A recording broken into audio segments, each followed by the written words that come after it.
Arestado ang 10 individual matapos ang matagumpay na drug bypass operation sa poblasyon Zone 1, Estancia, Iloilo.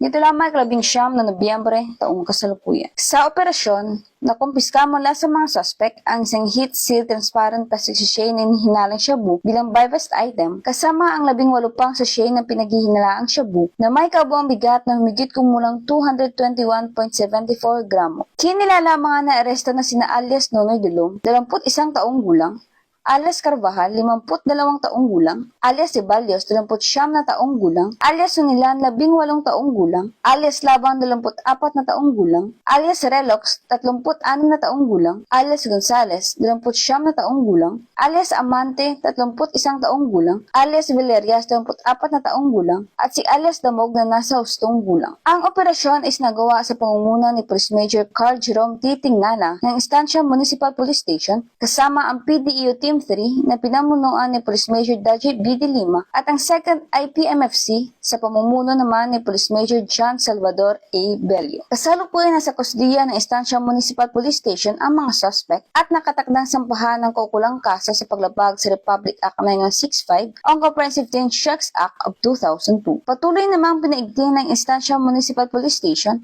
at ng buong PNP ang kampanya kontra iligal na droga upang matiyak ang kaligtasan at kapayapaan ng komunidad. Mula rito sa Western Visayas, ako inyong PNN correspondent, patrolwoman Lynette Sablon, alagad ng batas, tagataguyod ng Balitang Pulis.